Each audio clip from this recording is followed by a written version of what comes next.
भगवान बिरसा मुंडा। साथियों मतलब मैं ये कहता हूं, क्या कहते हैं ना, एक बहुत ही कॉमन सी सेइंग है, लाइफ बड़ी नहीं महत्वपूर्ण होनी चाहिए, जिंदगी लंबी नहीं जबरदस्त होनी चाहिए। आप 50 साल जिए लेकिन कोई भी ऐसा सिग्निफिकेंट कार्य ना करें जिससे कि कोई आपको याद करे। और आपने केवल 25 साल जिंदगी बिताई और 25 साल के अंदर आपको भगवान का दर्जा मिल गया, है ना। ये इस प्रकार की जो घटनाएं हैं ना, ये डेफिनेटली आपके जीवन को बदलने के लिए होती हैं। भगवान बिरसा मुंडा के बारे में मैं आज आप लोगों को पढ़ाने से पहले खुद पढ़ रहा था। क्वाइट मोटिवेशनल व्यक्ति, मतलब लगा कि हाँ यार ये चीज तो वाकई में समझने वाली बात है। देखिए हम लोग तो क्या है ना जी, कौन कितना प्रभावी है इसका अंदाजा इस बात से लगाते हैं कि वाकई में क्या महत्व रहा होगा उनके जीवन का। मैं आपको सारी बातें बताता हूं। 25 साल की उम्र के अंदर जो व्यक्ति मात्र 25 साल की उम्र के अंदर भगवान का दर्जा प्राप्त कर गया, उस व्यक्ति के बारे में आज हमको बताने का सौभाग्य मिल रहा है। क्योंकि साथियों कल 9 जून 2021 को भगवान बिरसा मुंडा की पुण्यतिथि मनाई गई थी। पुण्यतिथि का मतलब इन दिन इनका देहांत हुआ था, है ना। क्या है पूरी कहानी, मैं सारी की सारी बातें बताता हूं। सिग्निफिकेंस के रूप में आप केवल इतना सा समझ लीजिए ताकि आपको यह पता चल जाए कि हम किसके बारे में बात कर रहे हैं। साथियों भगवान बिरसा मुंडा आदिवासियों के भगवान के रूप में विख्यात है और साथियों इनका जन्म 15 नवंबर को हुआ था, 1875 में हुआ था, तत्कालीन बिहार में हुआ था। 15 नवंबर को हुआ था, 1875 में हुआ था।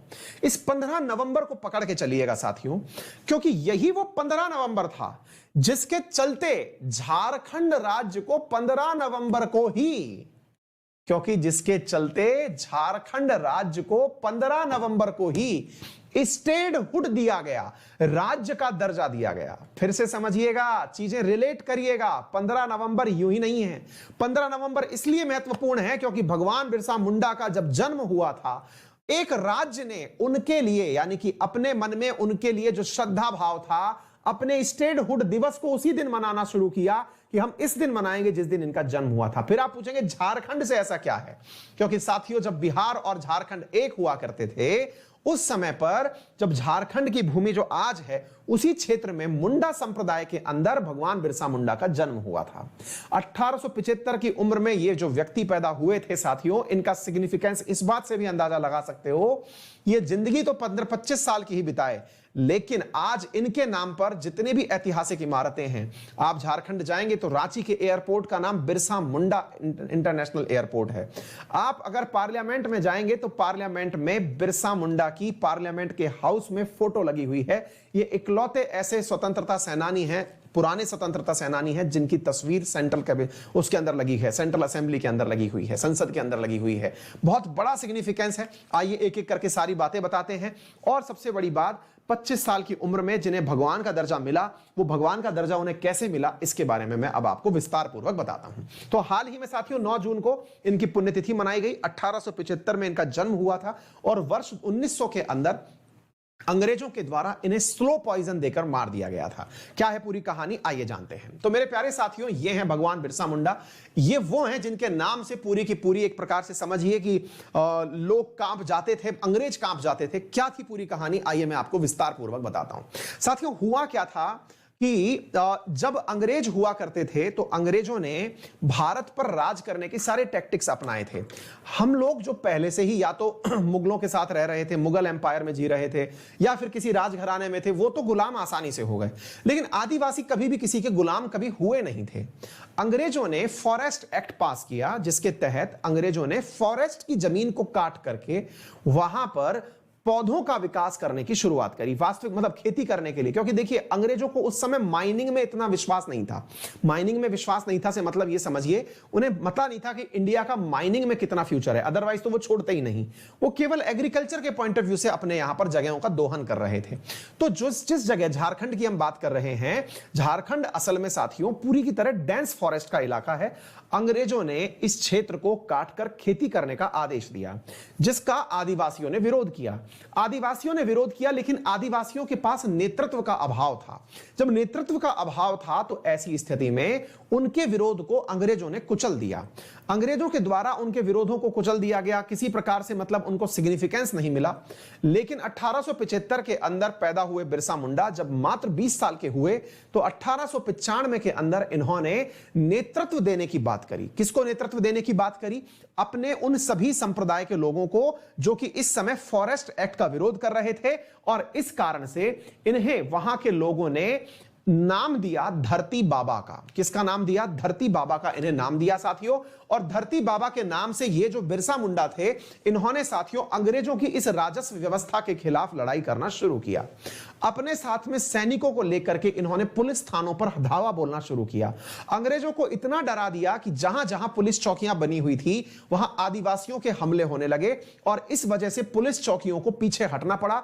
पुलिस को उस पूरे की पूरे फॉरेस्ट क्षेत्र से निकलना पड़ा। मेरे प्यारे साथियों, इन्होंने लोगों को एक करने के लिए उल गुलान एक टर्म है, जिसको कि एक प्रकार से समझिए जैसे कि अपन लोग वंदे मातरम बोलते हैं, जय हिंद बोलते हैं, लोगों को एकत्र करने के लिए जो नारा होता है, वैसे ही इन्होंने एक नारा दिया जिसका नाम था उल गुलान। उल गुलान आज भी बहुत फेमस है। मतलब एक प्रकार से समझिए कि अगर कोई भी नया मोर्चा शुरू करना होता है तो आदिवासियों के बीच में, विशेष रूप से झारखंड के क्षेत्र में, उल गुलान शब्द का यूज आज भी किया जाता है। तो इन्होंने एक नारा दिया उल गुलान कि आदिवासियों एक हो जाओ, चलो हम अपने अधिकारों की लड़ाई लड़ते हैं। और ऐसी स्थिति में इनके द्वारा जो किए गए अटैक्स थे, अंग्रेज पीछे मतलब इनकी वजह से हटने को तैयार हुए। 1895 से 1897 में इन्होंने अंग्रेजों के द्वारा जिन क्षेत्रों पर कब्जे किए गए थे वो अधिकांश क्षेत्र छुड़वा लिए। 1897 में इनके द्वारा ऐसे ही एक पुलिस उस पर किए गए हमले के विरोध में अंग्रेज सेना ने अपने तोपखाने सहित इनके क्षेत्रों पर चढ़ाई करना शुरू कर दिया। साथियों, उस तोपखाने के साथ में अंग्रेजों ने जब आदिवासियों पर चढ़ाई करी तो उस वजह से आदिवासियों को अपनी जान बचा करके भागना पड़ा। और उस समय पर बिरसा मुंडा जो हैं, चूंकि ये तीर कमान के साथ में तोप गोले का नेतृत्व कर रहे थे, इन्हें गिरफ्तार कर लिया गया। गिरफ्तारी के पीछे भी कहते हैं कि ये उस समय गिरफ्तार नहीं हुए थे क्योंकि ये छापामार युद्ध नीति के बहुत बड़े योद्धा थे। इनको उस समय गिरफ्तार नहीं किया गया। असल में अंग्रेजों ने उनको गिरफ्तार करने के लिए 500 रुपए का इनाम रखा। साथियों, ये 500 रुपए आज के समय में शायद 50 लाख से ऊपर है। आप इसी से अंदाजा लगा लीजिए, क्योंकि जिस समय 1 रुपए के अंदर 10 किलो से ज्यादा गुड़ आ जाता हो, आप उस समय की इंतजार कर रहे हैं, 1800 1900 की बात कर रहे हैं। उस समय इनके ऊपर साथियों 500 रुपए का इनाम रखा गया। और इस 500 रुपए के लालच में एक व्यक्ति ने, इनका ही एक परिचित था, उन्होंने अंग्रेजों को इनका पता दे दिया। इन्हें गिरफ्तार किया गया और रांची की जेल में डाल दिया गया। वर्ष 1900 के अंदर इन्हें रांची की जेल में डाल दिया गया। और वहां पर साथियों अंग्रेजों ने इन्हें कोई स्लो पॉइजन दे दिया। स्लो पॉइजन के कारण साथियों इनका शरीर धीरे धीरे खत्म होने लगा और 9 जून वर्ष 1900 को इनका देहांत हो गया। इसी की याद में, इनकी पुण्यतिथि को हम लोग इनको याद करते हुए अपनी तरफ से पूर्ण श्रद्धांजलि दे रहे हैं। हम इनसे ये मैसेज खुद में कन्वे कर रहे हैं कि जीवन के अंदर कुछ बड़ा करने के लिए उम्र में बड़ा होना जरूरी नहीं है। हम में से बहुत सारे लोग इस गाने को गा करके समझते हैं कि बस मजा ही आ जाएगा, अपना टाइम आएगा। टाइम नहीं आएगा जी, आपको टाइम के पास जाना होगा। समय आएगा ना, अपना टाइम आएगा, वो खुद चल के नहीं आएगा, आपको जाना है। इन लोगों ने उसी चीज को प्रूव करके दिखाया है। एडवर्स कंडीशंस में मुकाबला करने के लिए आपको निकलना पड़ेगा, ठीक है ना। तो ये चीज है जो आप लोगों को यहां से समझ में आनी चाहिए। और मेरे प्यारे साथियों, मुंडा संप्रदाय से ये बिलोंग करते थे। आप इनके साथ में ये चीज जान सकते हैं, ये सेंट्रल हॉल के अंदर, इंडियन पार्लियामेंट के अंदर इकलौते ऐसे आदिवासी नेता हैं जिनका इंडियन पार्लियामेंट के अंदर फोटो लगा हुआ है। एक इकलौते आदिवासी नेता हैं। इनके ही नाम पर मेरे प्यारे साथियों रांची के अंदर बिरसा मुंडा एयरपोर्ट का निर्माण किया हुआ है। और इनकी मौत को लेकर के बहुत ज्यादा रूमर्स थे कि इन्होंने जहर देकर के अंग्रेजों ने इन्हें मारा था। तो उम्मीद है आप लोगों को यह बात अच्छे से समझ में आ गई होगी। जो बिरसा मुंडा थे साथियों, बिरसा मुंडा को किस नाम से जाना जाता था? तो इन्हें मेरे प्यारे साथियों धरती बाबा के नाम से जाना जाता था। धरती बाबा जो हैं, और इनका जो फ्लैग हुआ करता था, व्हाइट झंडा जो है वो इनके लिए हुआ करता था, ठीक है। तो आप अब इधर देख लीजिएगा, केंद्रीय कारागार के नाम भी इनके नाम पर है, बिरसा मुंडा एयरपोर्ट भी है ना। ये सारी की सारी बातें हैं। और साथियों, Indian history, modern Indian history session का सबसे महत्वपूर्ण कोटेशन जानते हैं क्या है? कोटेशन है, people will throw stones at you. लोग आप पर पत्थर मारेंगे, don't throw them back, collect them all and build an empire. कितनी प्यारी बात है, कितनी खूबसूरत बात है। अगर मैं इसको लिटरल सेंस में भी समझू ना कि क्या कहना चाह रहा है, तो भाई आपकी तरफ लोग पत्थर फेंक रहे हैं, उन पत्थरों को वापस मत लौटाइए ना, इकट्ठा करिए और अपना महल बना लीजिए। ये तो वाकई में बहुत बड़ी बात है, अपना साम्राज्य खड़ा कर लीजिए। लेकिन क्या ये हमारे ऊपर वाकई में लागू भी होता है क्या सर? मतलब लोग हमारे ऊपर कुछ कह रहे होते हैं तो वो हमारे ऊपर लागू भी होता है क्या? बहुत ज्यादा लागू होता है। मैं विद्यार्थियों से अक्सर एक बात कहता हूं, जैसे ना मुझे बहुत सारे स्टूडेंट मिलते हैं और एक ही लाइन बोलते हैं। अब तो क्या है कि ऑनलाइन चल रहा है तो आप में से बहुत सारे लोग घर पर ही हैं, लेकिन अभी मौसम ठीक होगा तो आप लोग घर से बाहर निकल के रूम्स में चले जाएंगे, किराए लेने के लिए अपने नजदीकी किसी शहर में चले जाएंगे, वहां पढ़ रहे होंगे, है ना। आप में से कुछ लोग अपने कॉलेज की पढ़ाई करने के लिए चले जाएंगे, कुछ मतलब हायर स्टडीज के लिए चले जाएंगे। पहले जब हम भी ऑफलाइन में पढ़ाया करते थे तो बहुत सारे बच्चे हमसे आकर के बहुत जेन्युइन बात कहते थे, सर मैं तो घर तब का गया हूं। कब का गया हूं? बोले सर मैं ना दिवाली पे गया था, अब मेरा घर जाने का मन नहीं करता सर, क्योंकि मैं कमरे पे ही ठीक हूं। अच्छा, शुरुआती दिनों में तो आपको घर जाने का मन करता है, लेकिन जैसे जैसे आप सीनियर होते चले जाते हैं ना, सीनियर से मतलब हुआ कि आप लोगों की पढ़ाई थोड़ी पुरानी होती चली जाती है, आप एक आध एग्जाम दे लिए होते हैं, उस समय आप लोगों के सामने मुसीबत आना शुरू होती है और आप सबसे पहले विकल्प क्या अपनाते हैं? घर जाना बंद, शादी फंक्शन में जाना बंद, किसी से मिलना जुलना बंद, अपने विशेष रूप से जो रिश्तेदार हैं ना उनसे मिलना बंद। ठीक है, और इसकी जगह पर हम अपना जो समय अपने पास था उसका उपयोग अपने दोस्तों के बीच बैठने में, कमरे पर पड़े पड़े मूवी देखने में, और कुछ नहीं है तो सोने में, दोस्तों के साथ घूमने में, टहलने में, चाय की थड़ी पर बैठने में, इनमें बिताते रहते हैं। और हम सोचते हैं कि बहुत बढ़िया है। अक्सर मैंने इसका नाम दे रखा है कबूतर मोड, कि दुनिया को लगे कि आपने आंख बंद कर ली तो संकट खत्म समाप्त हो गए। कबूतर की गलतफहमी होती है ना, जब बिल्ली उसके सामने आ जाती है तो कबूतर आंख बंद करके बैठ जाता है कि ठीक है अब बिल्ली तो गायब हो गई, लेकिन वास्तविकता में बिल्ली को तो कबूतर दिख रहा है ना। आप में से भी जो विद्यार्थी ऐसा काम करते थे वो आप में से कई ऐसे होंगे, और अगर हाँ हो तो जरूर मुझे कमेंट बॉक्स में बताइएगा। उनसे मैंने जिनसे भी पर्सनली मिला उन सबको मैंने एक ही गाइडेंस दिया और यही कहा, जितना हो सके घर जाएं, जितना हो सके। अगर आपको मिल रहा है, मैं अपनी बताऊं, जब भी मैं पढ़ता रहा हूं मेरा टारगेट होता था कि 15 दिन में घर पहुंच जाना है, और घर पहुंच करके कैसे भी, आप कहेंगे सर आप तो शादीशुदा थे तब भी पढ़ रहे थे, मैं बाहर जब भी पढ़ा हूं, मैं आईआईटी में था तब भी 15 दिन में घर आ जाता था, कैसे ना कैसे जुगाड़ लगा के, चाहे ट्रेवल में ही रहूं मैं पूरे टाइम, लेकिन घर आना। होता क्या है ना साथियों, अपने घर वालों को पूरे दुनिया की बातें अपन को सुनानी होती हैं कि फलाना यूं कह रहा था, अंकल जी यूं कह रहे थे, ताऊ जी यूं कह रहे थे, सबकी बातें अपन को सुनानी है। और कहीं ना कहीं उसमें आपकी जिक्र जरूर होती है।